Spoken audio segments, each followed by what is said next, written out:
Market లో invest చేసి మీ డబ్బులు డబుల్ చేసుకోవాలనుకుంటున్నారా? సుందరరామిరెడ్డి గారి లైవ్ సెమినార్ కి అటెండ్ అవ్వండి.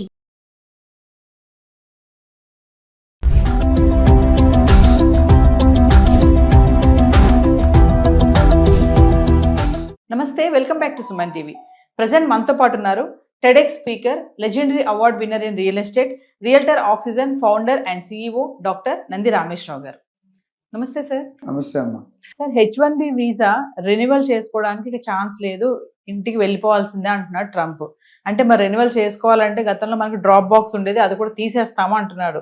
ఇప్పుడు మన ఇండియాకి వెళ్ళి అక్కడ కాన్సులేట్ లో చేసుకోవాలంటారా? ఏంటి ఇవన్నీ, ఎందుకు ఇంత మార్పులు చేస్తున్నాడు అంటే? ఏంటంటే అమెరికాలో పెద్ద థ్రెట్ అంటే ట్రంప్ గారు కూడా వాళ్ళు ఓన్ దేశస్తులు ఎగెనిస్ట్ ఉన్నారు. ఏంటంటే అసలు ఫారినర్స్కి ఎందుకు ఇస్తున్నావు జాబ్స్, లేవా చేసుకోలేము, వాళ్ళకి ఇచ్చిన మన బతుకు బజార్ అవుతుంది, రోడ్డు మీద పడుతుంది, we are on road, crorepati becoming రోడ్డుపతి. సో అది చాలా వ్యతిరేకత నడుస్తుంది. ఇప్పుడే కాదు, ముందు ఉండేది, ఇప్పుడు కొద్దిగా ఎక్కువైంది.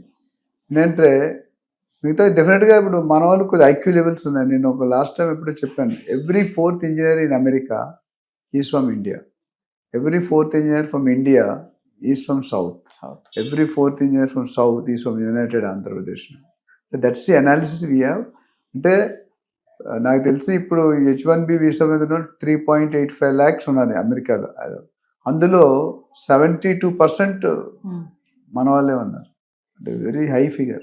ఎందుకంటే మన వాళ్ళకి అంత కమిట్మెంట్ కానీ, అంత ఐక్యూ లెవెల్స్ కానీ, అంత పనిచేసే బిజినెస్ అక్యుమెన్ కానీ ఇవన్నీ ఉన్నాయి. సో దానివల్ల డెఫినెట్గా we are being paid very high salaries, $2 lakh, $3 lakh, $4 lakh per month. అంటే నాట్ ఎ బిగ్ అమౌంట్. ఒక $1 lakh అంటే 80 lakhs, $2 lakh, $3 lakh, $4 lakh అంటే మీరు చూసుకోండి, 2, 3, 4 కోట్లు, 5 కోట్లు సంపాదించాలి కూడా ఇంటెన్స్ ఉన్నారు నెలకి.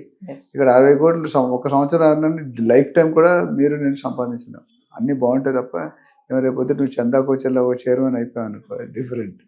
సో ఇప్పుడు ఏమంటారంటే కొత్త రూల్స్ ఒక జనరల్గా నాకు తెలిసి 3 సంవత్సరాలకి ఇస్తారు, ఇంకో 3 సంవత్సరాలు ఎక్స్ట్రా రెన్యువల్ చేసుకోవచ్చు. అది అమెరికాలోనే చేసుకోవచ్చు, డ్రాప్ బాక్స్ కానీ అక్కడ ఉన్న డాక్యుమెంటేషన్. ఇప్పుడు ఏమంటారంటే ఆ డబుల్ సిస్టమ్ తీసి 3 సంవత్సరాలకి అంటే మీరు 3 నెలలు 4 నెలలు ముందే వెళ్ళి ఇండియాలో కన్సులేట్, అమెరికన్ కన్సులేట్ కానీ ఎంబెస్సీ కానీ ఉంటుంది, అక్కడికి వెళ్ళి మీరు పర్సనల్ ఇంటర్వ్యూ ఫేస్ చేయాలి. అందులో సక్సెస్ అయితేనే మీరు మళ్ళీ మీకు వాళ్ళ కన్ఫర్మేషన్ తర్వాత you will get entry in to the America. అది ఉద్దేశం అంటే ప్యూర్లీ బయట వాళ్ళని తగ్గించే విధానానికి ఇది ఒక మార్గం. అంతే, నాన్ ఇమిగ్రెంట్స్ ఎవరైతే ఉంటారో వాళ్ళందరినీ. అది ఎందుకంటే వీసా మీద చాలా చేంజెస్ ఇచ్చాడు, బర్త్ టూరిజం మీద చాలా చేంజెస్ ఇచ్చాడు, ఇంపోర్ట్ ట్యాక్సెస్ మీద చాలా, ఇంపోర్ట్ ఎక్స్పోర్ట్స్, ఇవన్నీ కూడా దే ఆర్ అంటే బాధపడే విచారించిన అవసరం పనులు అన్నమాట. ఎందుకంటే అలా చేయకూడదు. ఓకే, వాళ్ళు ఉంటే సడన్ డ్రాస్టిక్ గ్రాడ్యువల్గా చేయాలి. అలా కాకుండా మొత్తానికే మోసం చేస్తే ఎసరు పెడితే కష్టం. దాదాపు 80,000 మంది తీసేయాలని ప్లాన్లో ఉన్నాడు. ఉన్న దాంట్లో 80,000లో ఆల్రెడీ 16,000, 20,000 వచ్చేసారు. మిగతా 60,000 తగ్గించాలి. 60,000 మంది అంటే కొన్ని కోట్ల డాలర్లు. సో దాన్ని బట్టి ఏముందంటే దే కెప్ట్ ఏ టార్గెట్, ఈ పీరియడ్ లోపు ఇంతమందిని పంపించాలి. అందులో ఇండియన్ శాతం ఎక్కువ ఉంది. ఇండియాలో అన్ని countries, north, east, west, south జోన్లో కూడా అందరూ వెళ్తుంటారు. IT is developing because one of the reason is మన వాళ్ళే. ఎందుకంటే మన వాళ్ళకి ఇండియన్ గవర్నమెంట్ అంత ఒకప్పుడు అంత శాలరీ ఇచ్చారు, బట్ ఇప్పుడు ఇండియన్ గవర్నమెంట్ ఇస్ ఆల్సో, ఇప్పుడు సత్యాని అడల్ గారు ఉన్నారు, ఆయన $1,600, $1,700 అంటే చాలా, 1,700 అంటే ఏంటి, చాలా అంటే $1,700 అంటే చాలా పెద్ద అమౌంట్. $1,700 అంటే 17 lakhs వస్తుంది. 70 lakhs, $17 lakhs అంటే ఇట్స్ నాట్ ఈజీ. ఆయన అంటే అన్ని కోట్లు, 1,600, 1,700 కోట్లు తీసుకోవడం అనేది ఈజీ కాదు. సో అట్లా చాలా మంది ఉన్నారు, సుందర్ పిచ్చే ఉన్నారు, సత్యనారాయణ, అంటే చాలా మంది. ప్రతి కంపెనీలో కూడా almost Indian executives are becoming top 1, 2, 3 orders. So ఇప్పుడు ట్రంప్ ఏంటంటే ఇటు సొంత దేశం ప్రాబ్లం ఎదుర్కోవాలా, అటు బయట దేశం ప్రాబ్లం కూడా ఎదుర్కోవాలి. శాండ్విచ్లో ఉంటుంది. అంటే మనం శాండ్విచ్ చేస్తే మధ్యలో ఉండిపోతాం.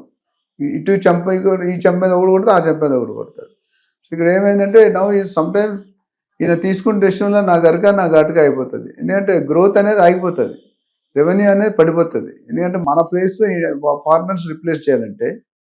సో ఇంకో మిస్త్రబాటు ఏమి ఇచ్చాడంటే, ఇప్పుడు సపోజ్ మనం ఇండియా నుండి వెళ్ళాం, అమెరికాకి వెళ్ళాం, అమెరికా నుండి వచ్చేసినప్పుడు మళ్ళీ పెట్టుకున్నప్పుడు you can go to other country, అదొక విసురు. అంటే మీరు మళ్ళీ అమెరికాకే వెళ్ళక్కర్లేదు, you can go to Canada, కొన్ని రిలాక్సేషన్ ఇచ్చారు, అదొక బెనిఫిట్. బట్ ఓవరాల్గా చూసి ఇట్స్ టఫ్ జాబ్. ఎందుకంటే వాళ్ళు పని కట్టుకొని టికెట్లు కట్టుకొని ఇండియాకి వచ్చి ఇండియాలో ఉండి అప్లై చేసి కొన్ని రోజులు ఉండి ఏ హోటల్లోనో రూమ్లోనో ఉండి డబ్బులు కట్టుకుంటే మళ్ళీ కొన్ని లక్షలు కట్టడం మళ్ళీ వెళ్ళాలి.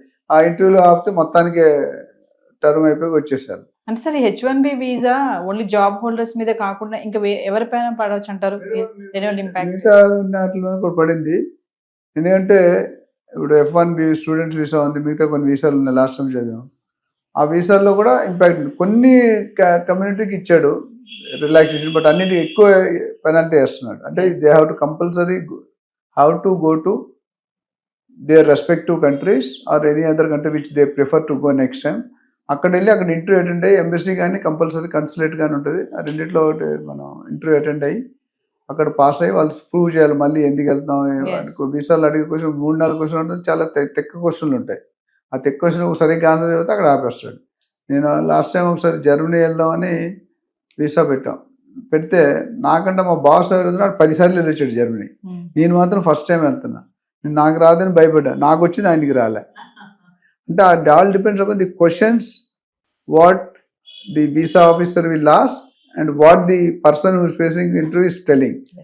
అంత పెద్ద 10 సార్లు వెళ్ళాడు అనుకుంటా, ఆయన అమెరికా ఇవన్నీ కలిపి 100 సార్లు వెళ్ళాడు, America, Japan, China, Switzerland. But ఇక్కడ నేను ఒక్కసారి కూడా వెళ్ళలేదు, ఫస్ట్ టైం పెట్టాం. మాకు అంత స్టాంపింగ్ అయింది. ఆ క్వశ్చన్లో నాకు పంపించాడు, అదే ఆఫీసర్ ఆయన కూడా ఇంటర్వ్యూ, నా తర్వాత ఆయనకి రాలే. సేమ్ ఆఫీసర్ ఇద్దరిని ఇంటర్వ్యూ చేశారు. నాకు ఎక్స్పీరియన్స్ లేదు, ఆయనకి ఎక్స్పీరియన్స్ ఉంది, but it's not expert. So ఆ question to question, officer to officer it will change, country to country it may change. వాడు అడిగే నువ్వు ఇప్పుడు తిరిగి వస్తావా రావని మనం చెప్పే దాని మీద పసిగట్టేస్తాడు. వీడు ఉండడానికి వెళ్తున్నాడా లేదా రావడానికి వెళ్తున్నాడా. ప్లస్ అందుకని అంతమంది మనకి ఇంత మనీ ఉండాలనేవారు, బ్యాంక్ బ్యాలెన్స్, ఇక్కడ ప్రాపర్టీ ఉండాలి, బ్యాంక్ బ్యాలెన్స్ ఉండాలి, ఆ రూల్స్ ఇప్పుడు కూడా ఉన్నాయనుకుంటా. అంటే డబ్బులు ఉంటే మళ్ళీ మీరు తిరిగి వస్తారు, లేవనుకోండి అక్కడ ఈ డబ్బుల కోసమే రావాలి కదా మనం. సో అందుకని 50 మొదట్లో 20-30 years back 50 lakhs 30 lakhs funding, అప్పుడు 50 lakhs అంటే ఇప్పుడు కోట్ల అమౌంట్. సార్ ఫైనల్ ఒక క్వశ్చన్ చెప్పండి సార్, ఎందుకు ట్రంప్ H1B వీసా వద్దు అంటున్నాడు? సార్ నాకు తెలిసి టెస్లాకే ఎక్కువ మంది H1B వీసాలో ఉన్నారు, వాడు ఎగ్నెస్ట్ అయ్యాడు. అంటే lot of pressure from the local citizens of America. So maybe in the interest, ఇప్పుడు ఆయన ఓట్లు గెలిచిందే ఇమిగ్రేషన్ ఒక మేజర్ పాయింట్ మీద గెలిచాడు. దాన్ని ఎంతవరకు నేను చేయగలను, తర్వాత ఎట్లా చేయలేడు. అంత ముందు టర్మ్ లో కూడా చాలా ట్రై చేసాను, ఇంప్లిమెంట్ కాలేదు. ఇప్పుడు ఫుల్ అప్పుడు ఏమైంది, లాస్ట్ టర్మ్ అయిపోయే లోపు అప్పుడు లాస్ట్ 6 నెలల్లో పెట్టాడు, టైం చాలేదు మెజార్టీ. ఇప్పుడు ఏంటంటే స్టార్టింగ్ లోనే పెట్టాడు, బట్ చాలా మంది మెజార్టీలు పక్క ఉన్నప్పుడు పాస్ అవుతుంది. బట్ ఎన్ని పెట్టాడు అన్ని పాస్ అవ్వాలని రూల్ లేదు. ఓవరాల్ గా is trying to increase his own country income and reduce others to come into the America. Yes. Thank you, sir.